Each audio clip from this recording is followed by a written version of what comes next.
Hey guys, it's Patrick J. Hilario, your real estate investor and real estate coach. And in today's video, we'll be talking about something a little different in that the importance of taking action in the search of something meaningful. So the ultimate regret when people are dying is that they didn't take action on things that are meaningful to them.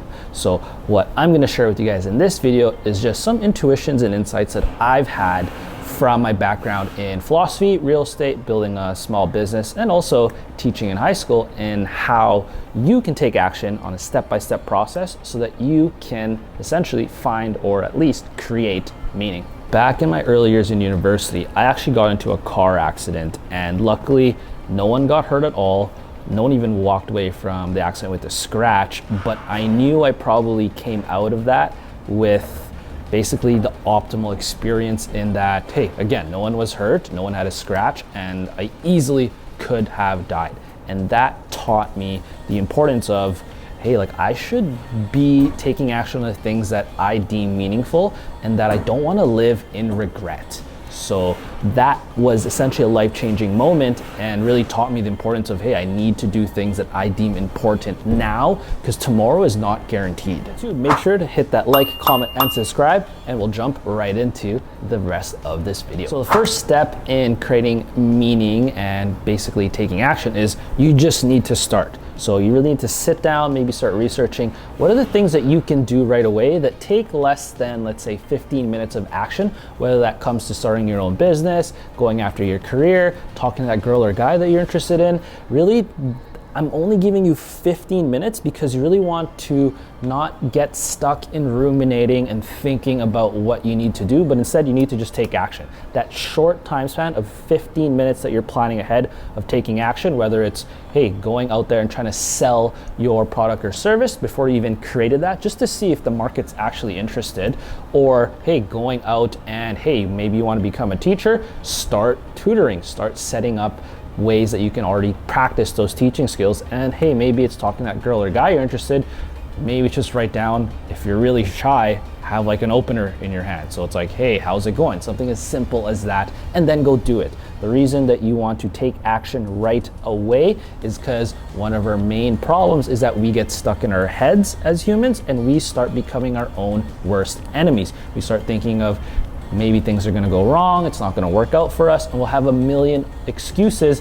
And if those million excuses add up longer than 15 minutes, that can quickly become a day, 2 weeks, 3 weeks, and all of a sudden you have been thinking about all these ideas and you haven't taken action for years. We don't want to do that. You really want to get out of your own way and start taking that action on that first simple piece, and really do that at least 15 minutes a day.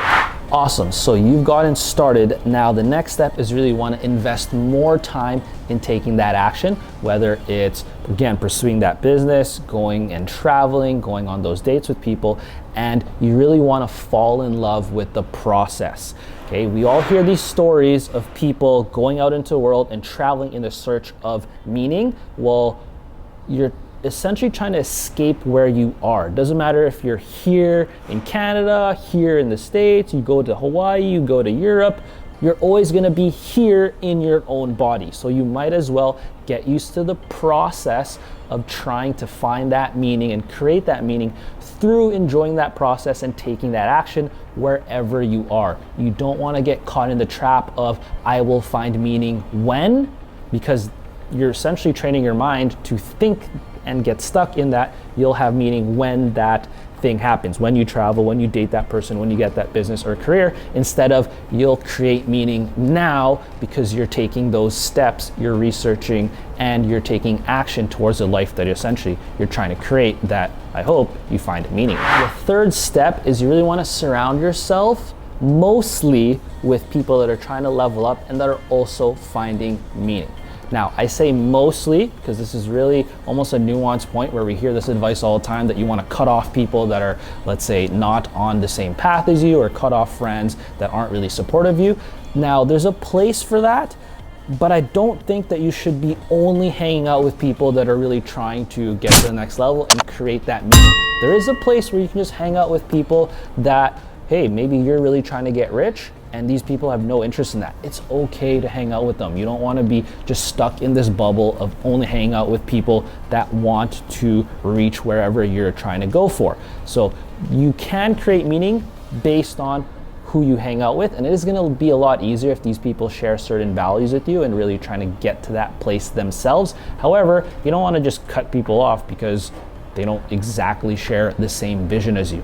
The reason for that is, hey, there is beauty in variety and everyone has some form of value to offer you. Now, of course, I did say mostly stay around those people. So what I mean by that is you want your inner circle, the people that you're really going to share your victories and struggles with, to be on the same page as you, because it's going to be a lot easier. The last thing you want is to share a victory or share a problem and then no one really responds or cares, and now you just feel like you're isolated. Whereas, hey, if you bring those same problems, those same victories, and you have an inner circle where they clap for you, everyone's motivating you, and also they're offering you insights because they actually understand where you're coming from, that's also going to help. So there is a time and place, but it is gonna help if you're mostly surrounded by people that share the same vision, really trying to level up, and that are also on the path of creating meaning for their own lives. So I remember a time where I essentially thought life was essentially meaningless. I was an angsty teen essentially, and I was in a place where I was very shy. I didn't really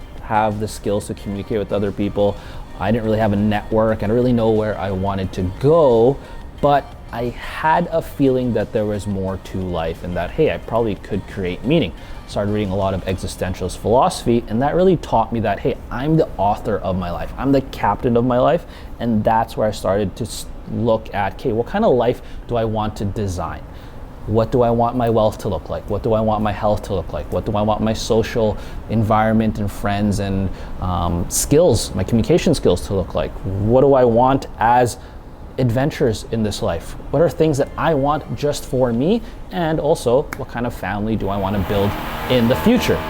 So after I'd figured out what I wanted my life to look like and really sat down and thought about it, then I knew, okay, I need to start at the point that really bleeds into everywhere else. What is that action piece that's going to help me get everything else that I wanted in life? And I knew it was improving those social skills. I needed to be able to talk in front of a group because I wanted to teach. I needed to be able to talk to basically that girl that I thought was cute or pretty or interesting or awesome, because, hey, one day the love of my life is going to come by and I should be able to talk to her, or it's going to be an opportunity blown and I'm probably going to not have that relationship or family in the future. So I really worked on working on those social skills. Now in the beginning, I didn't really have an inner circle for that. So the beauty of the internet is you can connect with people that are also learning that.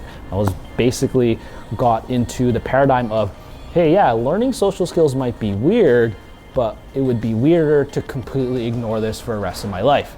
So luckily, I just basically took action, and every single day I would talk to someone new. And I remember that the first time I did this, I spent like 4 hours at the mall just trying to talk to someone. Hands were super sweaty, I was getting super nervous, and by the 4th hour I'm like, okay, this is stupid. Why am I ruminating on this? I talked to an old lady, asked for the time, and I thought it was the most awesome thing possible.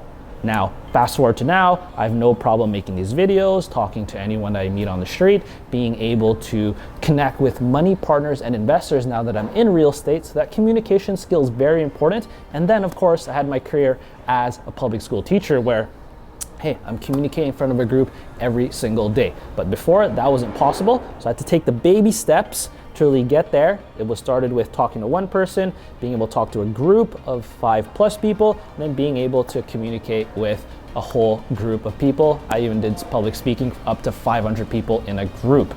Now, I started there with the social skills because I knew that would bleed into my wealth, that would bleed into my skills in teaching, the career that I wanted, that would bleed into the wealth side because I needed to be able to communicate what I wanted and be able to offer products and services to people. So that was my starting point. So my tip for you guys is really find what's that first starting point that's really going to affect everything else. And hey, maybe you don't get that far, just take action. Again, it's just 15 minutes per day that you're taking action towards what's going to be able to move you forward in the life that you want and thus create meaning. If you're interested in being able to kind of design your own life and possibly even use real estate as a means to move forward in your life and really create the life that you're looking for and thus create meaning, make sure you hit the Calendly link below. I'd love to give you a free strategy session so I can show you, okay, how can we determine where you're at in your life, where you're at in your finances, so we have a starting point, and then we can kind of see, okay, how do we build and create the life you're looking for, whether that includes real estate or whether that just includes you living an abundant life where it does kind of start with your finances, because we live in a capitalist society. Money is a tool, and we really got to use that to not necessarily just create meaning, but create the life that we want, and in that process, that will create meaning for you. So again, I'd love for you to hit that Calendly link below. So to quickly recap this video, if you really want to design your life and create meaning, you really gotta start with 15 minutes a day of what's that task, what's that action piece you can actually take to move yourself forward. Then as you wanna invest more time into that, more research, and really fall in love with the process. Don't focus too much on the results, because now you're gonna be chasing, hey, I'll have meaning when I get X result, as opposed to I'm creating meaning now because I'm in the process. Now, finally, you want to surround yourself mostly with an inner circle that does support you and does allow for you to grow with that process, because they're also on that path. And then basically have an inner circle that is going to help you on this journey. So I hope you guys got a ton of value out of this video, and if you like this type of content, make sure to hit that like, comment, subscribe, and smash that notification button. It's Patrick J. Hilaire here, your teacher who became a real estate investor and real estate coach. And I'll see you guys next time in the next YouTube video.